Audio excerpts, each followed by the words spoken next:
हेमंते निश्चिते श्लेष्मा, हेमंत और शिशिर में जो इकट्ठा हुआ दिनकर भाभी सूर्य की किरणों से ईरित है, वो पड़ेंगी तो वो पिघलेगा और वो कहाँ जाएगा?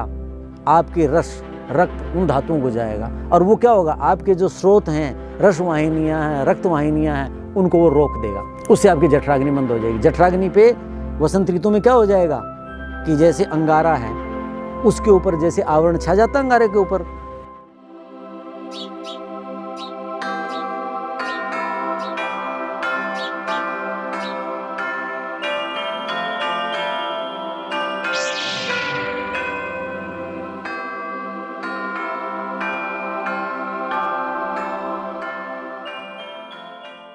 देखिए जो वसंत ऋतु है इसको हमारे यहाँ क्या कहा? ऋतुराज कहा है।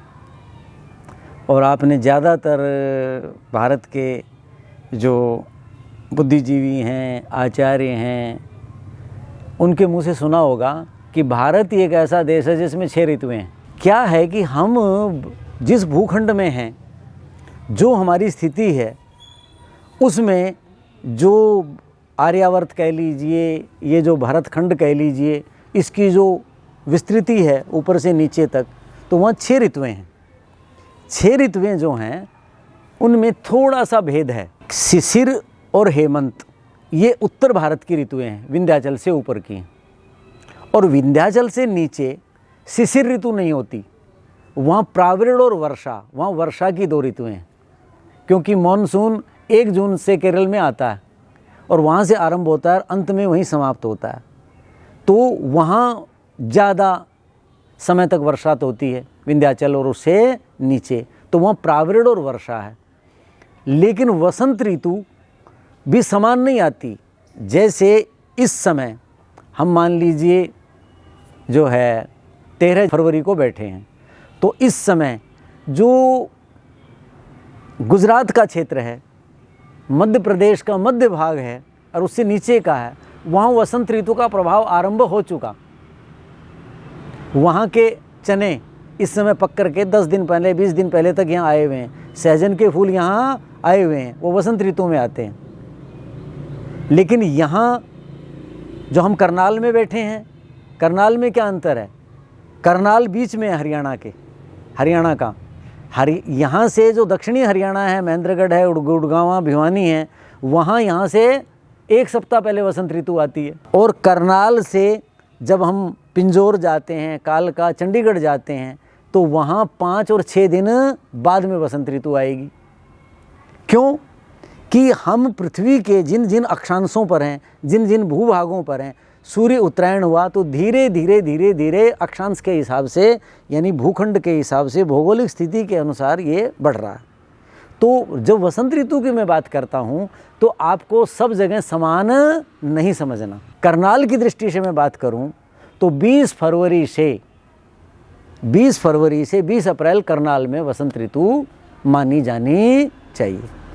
तो आज जो हम बैठे हैं ये वसंत ऋतु का उषा काल है, यानी आज से 7 दिन बाद, ठीक है, जैसे उषा काल आता है कि थोड़ी देर के बाद भाई सूरज निकल आएगा। उषा क्या होती है? पूर्व में लाली छाती है।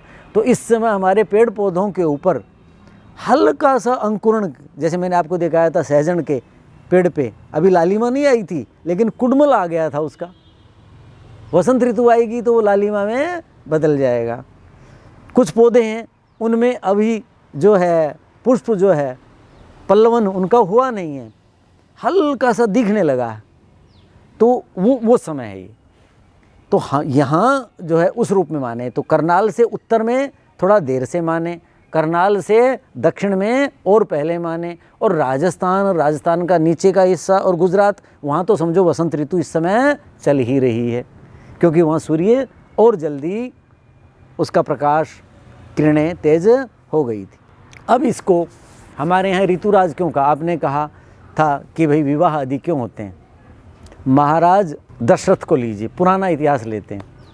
महाराज दशरथ, वहाँ भी क्या आता? वसंते समनु प्राप्ते, रामायण में आता है कि जब वसंत ऋतु आई, राज्यो यष्टुम मनोभवत, जब वसंत ऋतु आई तो राजा दशरथ का पुत्रेष्ठी यज्ञ करने का मन बना।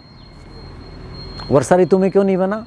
कभी ये भी बताएंगे कि संतान किस ऋतु की उत्तम होती है। मैं कहता हूँ जब साइंटिफिक बात करेंगे तो वो साइंस फिर वो अलग चीज़ है, वो जन सामान्य की बातें नहीं है कि कौन सी ऋतु की धातुएं जब मिलेंगी तो कैसी संतान होगी। ब्राह्मण संतान, क्षत्रिय संतान, वैश्य शूद्र, 4 प्रकार के विभाजन है ना शास्त्रों में। तो वो जन्म से नहीं है, वो व्यक्ति की गुणवत्ता पर है आधारित। कि समाज में हमारे आचार्यों ने जो सृष्टि विज्ञान को जाना और उसको परंपरा के रूप में डाल दिया। जैसे मैंने दूध वाले में बताया था कि लोगों को पता ही नहीं कि हम रात को दूध क्यों पीते हैं, बताने की ज़रूरत नहीं है। जैसे बच्चे को क्या कहा कि बेटे सवेरे जल्दी उठ के स्नान करते हैं, अब ठंड भी लग रही है, उसको क्या पता कि इसके पीछे क्या विज्ञान है। चलो बेटे मंदिर में जाओ, उसको क्या पता उसके पीछे क्या विज्ञान है, बस कहना मानना है। तो ऐसे ही आचार्यों का धर्म था और उन्होंने रहस्यों को जाना और लागू करवा दिया। तो वसंत ऋतु सबसे उत्तम ऋतु है। इससे पहले क्या ऋतु गई? हेमंत और शिशिर गई। हेमंत और शिशिर ऋतु में शरीर सबसे अधिक बलशाली बनता है। क्यों? उस समय पाचन शक्ति बहुत अच्छी हो जाती है। उस समय फिर हम तरह तरह के गौरस और इक्षुरस यानी गाय के दूध और दूध से बने पदार्थ, गन्ना और गन्ने से बने पदार्थ और बहुत सी चीज़ें, लेकिन मुख्य रूप से 2 चीज़ें खूब खाने का नियम है। और उससे शरीर क्या हो जाता है? इसमें कफ की मात्रा बढ़ती है। कफ का मतलब क्या होता है? 3 धातुएं, वात, पित्त, कफ, जो शरीर में धातुओं को पुष्ट करता है, वो कफ वो बढ़ता है। तो जब हमारी धातुएं हेमंत और शिशिर ऋतु में खूब पुष्ट होगी, बलवान होगी, इन दिनों आपको देखो सबकी बहुत शक्तिशाली हैं, और ज्यों ही वसंत ऋतु आएगी हमारे चेहरे के ऊपर एक नूर आ जाएगा। अब तक क्या था? हवाएं शीतल चल रही थी, सर्दी थी, अंदर सब कुछ था, लेकिन बाहर की जो शीतल हवा थी, रुक्ष हवा चल रही थी, जैसे आज तो हवा नहीं है लेकिन 2-3 दिन से कैसी चल रही थी, वो हमें विकृत कर देती है। त्वचा जो है उसके ऊपर के कोशिकाएं मर सी जाती हैं, लेकिन वसंत ऋतु आने से वो मृत कोशिकाएं हट जाएंगी। और वो जो हेमंत और शिशिर में हमने जो खाया था, पिया था, धातुएं पुष्ट हुई थी, शरीर बहुत बलवान। मैं तो कहा करता हूँ भाई, इन 2 ऋतुओं में मिलाकर के करनाल की दृष्टि से मैं 3 महीने कहा करता हूँ कि यानी 10 नवंबर या 15 नवंबर से लेकर के 10, 15, 20 फरवरी तक इसी समय खा सकते। उसके बाद, उससे पहले खाएंगे तो पाचन शक्ति मंद थी, उसके बाद खाएंगे तो अब मंद होनी शुरू हो जाएगी। 3 महीने का ही समय होता है कि आप खूब डटके खा लो, और 15 दिन इधर के निकाल दो, 15 उधर के निकालो। बीच के जो 2 महीने उस समय आप बादाम खाओ, खूब गुड़ शक्कर खाओ, खूब घी खाओ, लड्डू बनाओ, गाजर पाक बनाओ, ये सब कुछ भी जो खाते हैं लोग गृहस्थों की। मैं इसका पक्षधर नहीं हूँ, क्या होना चाहिए वो मैं अपने उस व्याख्यान में अलग बताऊंगा, लेकिन जो खाते हैं वो खाओ, सब हजम, जिसे कहते हैं ना लोक भाषा में कंकर हजम पत्थर हजम, तो वो सारा शरीर पुष्ट हो गया होता है। और विवाह का उद्देश्य क्या है? पश्चिम वाला तो है नहीं, भारतीय संस्कृति तो विवाह को क्या मानती है? बहुत संसार का पवित्रतम कार्य मानती है। क्यों? क्योंकि हम सृष्टि के कार्य में सहयोग कर रहे हैं। सृष्टि क्या है? सृजन का नाम है, नया सृजन हो। तो प्रकृति क्या चाहती है कि यहाँ मनुष्य आदि पशु पक्षी विभिन्न जो जीव हैं, जीव आत्माएं हैं, बस वो खेलें कूदें ताकि इन सारे मेरे जितनी भी विभूतियाँ हैं, ऐश्वर्य है, उनका वो लाभ लें। तो वो जो नई सृष्टि होनी है, जो सृजन होना है, जो ईश्वर का वरदान है, उसके लिए धातु कैसी होनी चाहिए? पुष्ट धातुएं होनी चाहिए ना। घर वाले क्या चाहेंगे? हमारे घर में पोता कैसा होना चाहिए? दादा संतान जो पैदा कर रहे हैं उनके दादा जीवित हैं तो क्या कहेंगे? हमारा पड़ोता पड़ोती कैसे होने चाहिए? वीरों के चित्र लगाते हैं ना हम घर में, देवियों के चित्र लगाते हैं ना, कि ऐसे सारे गुण आए। तो वो कैसे आएंगे? जिस धातु में पूरा पोषण है, किसी प्रकार का अभाव नहीं है, तो वो धातुएं वसंत ऋतु में मिलेंगी ना। और इस ऋतु में आप प्रकृति में आप देखेंगे सब तरफ क्या होगा? कहते हैं ना काम का संचार हो गया। वसंत ऋतु काम का मित्र है, साहित्य में आता है। मतलब क्या हुआ कि ये वसंत ऋतु फिर क्या करती है? चेहरों को निखार देती है, शरीर में खूब धातुएं हैं, ताकि स्त्री और पुरुष अपोजिट सेक्स जिसे कहते हैं वो निकट आएँ और एक दूसरे में रुचि लें। रुचि लेंगे तो सृष्टि का कार्य पूरा हो जाएगा। जैसे देवताओं की बात आती है, क्या विचार बना था वहाँ, याद है ना आपको? वहाँ भी वसंत ऋतु आती है कि देवता असुरों से पराजित हो जाते थे, तो कहने लगे भाई क्या करें, सेनापति तगड़ा चाहिए। ऋषियों के पास गए तो ऋषियों ने कहा कि भाई शिव की संतान पैदा करो। शिव जो हमारे देव माने जाते हैं, उनकी जो संतान होगी वो सेनापति बने और उसके बाद आप असुरों को हरा सकते हो। तो देवताओं ने क्या किया, भाई वो तो बाल ब्रह्मचारी हैं, वो तो तप करते हैं। तो वहाँ क्या किया, कामदेव को भेजा, वसंत ऋतु को भेजा, पार्वती को प्रेरित किया और फिर वो उसके गुणों से योग्य से, और तब वसंत ऋतु देखी। तो वहाँ कालिदास लिखते हैं हरस्तु किंचित परिलुप्त धैर्य, जब उसने देखा ये फूल खिल गए, ये सब कुछ हुआ, यानी शिव जी जो हैं वो भी अपने तप से डगमगा गए। चंद्रोदय, जैसे चंद्रमा के उदय होने पर समुद्र विचलित हो जाता है, ऐसे वो सब कुछ देखा। तब कहने लगा कि मेरे अंदर ये विकार कैसे आ गया। तब उसने देखा अरे ये दुष्ट वसंत खड़ा है, वसंत ऋतु, ये कामदेव। उस समय उसने कहते हैं भस्म किया, किसको, कामदेव को। इस पर भी एक व्याख्यान अलग होगा बाद में। तो कहने का मतलब वहाँ भी वसंत की महिमा। तो वसंत क्या है कि नर और नारी जो दो सृष्टि की विभूतियाँ हैं, जिनमें अलग अलग गुण हैं, एक सूर्य गुणी है, एक चंद्र गुणी है, उन दोनों को मिलाने की सामर्थ्य वसंत में। और वो यदि पुष्ट धातुओं वाली और उस समय मिलेंगे, उस समय जो नया सृजन होगा वो कैसा होगा।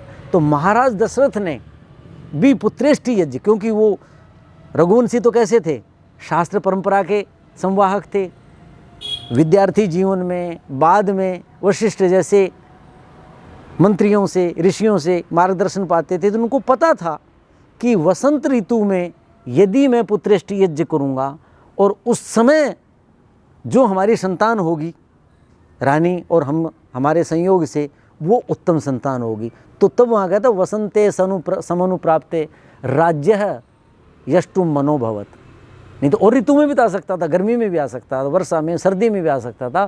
कहते वो जब ऋतु आई तब राजा दशरथ का यज्ञ करने का मन बना। तो कहने का मतलब है, इधर ये शिव से देखिएगा, तो ये शास्त्र की जो बातें हैं, इतिहास की जो बातें ये बताती हैं कि भाई हमें संतान आए घर में, कुल वृद्धि हो, वंश वृद्धि हो, उसके लिए यदि उत्तम संतान चाहिए तो आपको वसंत ऋतु में जो धातुएं हैं उन धातुओं का संयोग होना चाहिए। उस समय हम हर्षित भी होते हैं, खिले हुए होते हैं प्रकृति से ही, सारी प्रकृति कैसी है, खिल जाती है। तो उस समय और ज़्यादा हर्ष और उल्लास का वातावरण होता है। तो उस समय जो धातुएं मिल करके नई सृष्टि संसार को देंगी, नई संतान संसार को देंगी, वो संतान गुणों की दृष्टि से, चाहे वो शारीरिक गुण है, चाहे वो बौद्धिक गुण है, उनसे वो उत्तम होगी। इसलिए हमारे यहाँ ये कहा जाता है कि वसंत ऋतु में भाई विवाह कर लो। और तो क्या वसंत ऋतु की क्या महिमा करोगे। हमें याद है, मैं तो गांव में रहा भी हुआ हूँ, देखा भी हुआ है, गांव के लोग आँख बनवाते थे तो क्या कहते भाई चैत आएगा तब बनवाएंगे। अनपढ़ लोगों को भी पता था इस बात का, क्यों कि नया खून होगा। क्या होगा, इस ऋतु में वृक्षों में नवरस का संचार होगा। जो रक्तधारी हैं इनके अंदर नया रक्त होगा।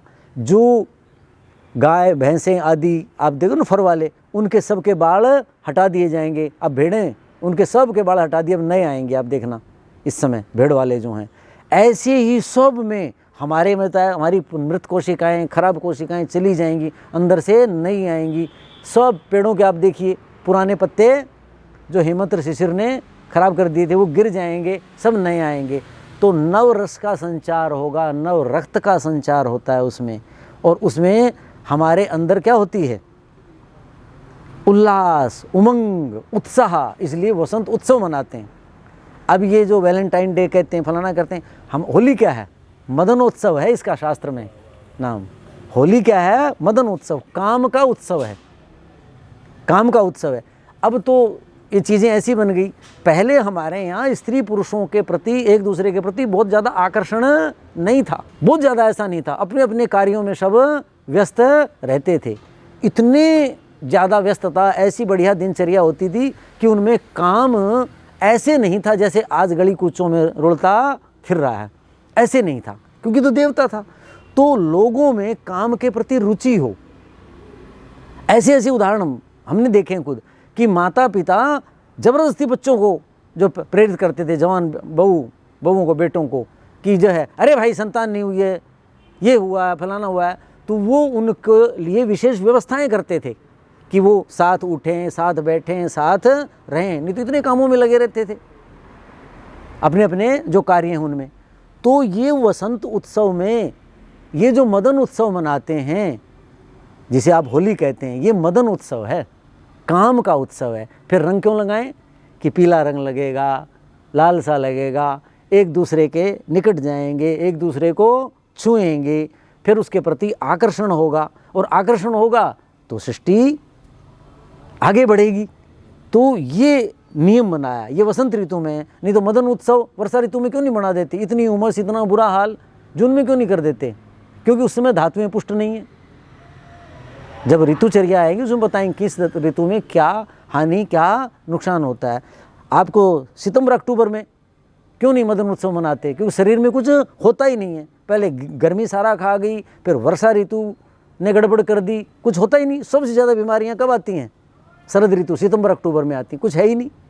तो इसलिए जो है मदन उत्सव मनाया जाता है, ताकि ये जो बच्चे हैं, मैं तो पीएचडी करूँगा, मैंने तो रिसर्च करनी है, मैंने तो अपना वो टारगेट करना है। ऐसे पहले भी तो था, हाय नहीं थी, लेकिन काम के प्रति समर्पित था, समर्पण थे अपने कार्य के प्रति। तो उनको ध्यान ही नहीं आता था कि ये लड़का है, मैं ये लड़की हूँ। लड़के भी ऐसे होते थे, चाहे वो किसान है, चाहे वो गडरिया है, चाहे वो बहुत उत्तम विचारक है, चाहे वो आचार्य है, चाहे वो वाणिज्य में है, सब में अनुपात अलग हो सकता है, लेकिन काम के प्रति ऐसा आसक्ति भाव नहीं था। तो ऐसे उनको प्रेरित किया जाता था। तो ये इसलिए किया जाता है, एक तो अपना जीवन साथी चुन सकें, दूसरा जिनकी अभी प्रवृत्ति नहीं बनी है कि ऐसा भी धर्म बनता है, लेकिन आज भी प्रेरणा देनी पड़ती है ना, तो उसी के लिए मदन उत्सव भी जगह जगह उत्सव मनाए जाएं। उसके बाद क्या करें जी, वो उस पर फूल डाले, वो उसको रंग लगाए, वो उसको करे, निकट आएँ, छुएं, और उससे एक दूसरे के प्रति प्रवृत्ति हो, और फिर संसार चलेगा। ये वसंत ऋतु ही कर सकती है, और कोई ऋतु नहीं कर सकती। आयुर्वेद में वसंत ऋतु की एक चर्या है, हर ऋतु की है चर्या। वसंत ऋतु क्या है? मैंने बताया कि हेमंत और शिशिर में शरीर में धातुएं पुष्ट होती हैं, कफ बढ़ता है। तीन है ना, वात पित्त कफ। इस ऋतु में अब सूरज कैसा है? देखो आसमान साफ है, पश्चिमी चक्रवात आए थे, इसको शीतकालीन जो है वर्षा कहते हैं। उससे धूल मिट्टी सारी साफ होगी, जो नवंबर में कितना बुरा हाल हो जाता है, दिसंबर में बुरा हाल हो जाता है।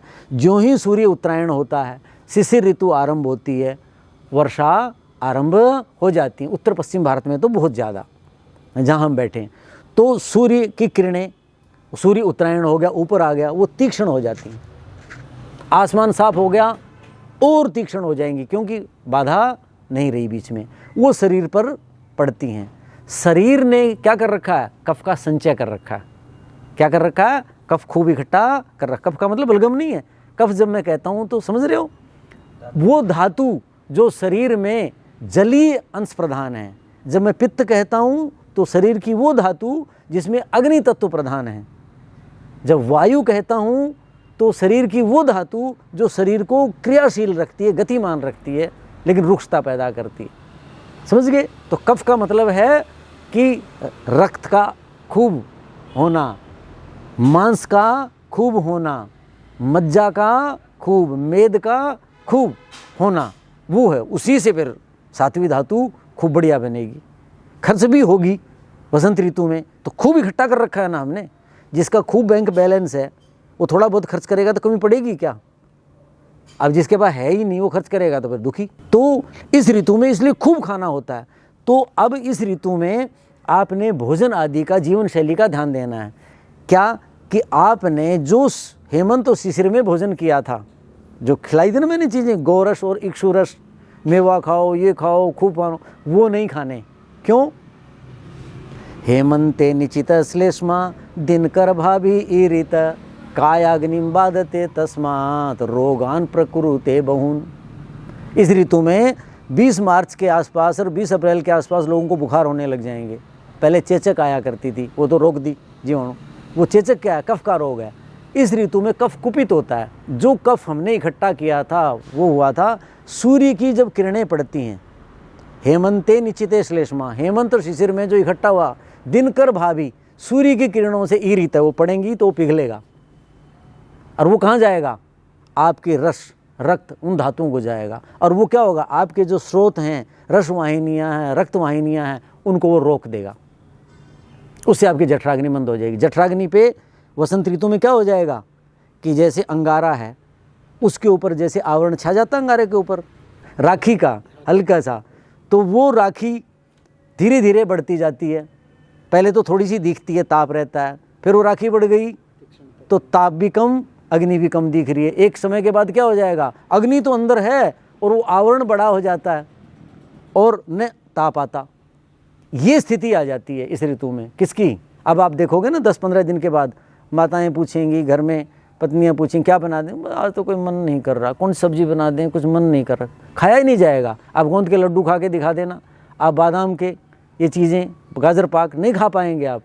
कोई भी तली हुई ये भारी चीज़ें जो आपने 10 नवंबर से लेकर के और 20 फरवरी तक खाई, वो नहीं खा पाएंगे। क्यों?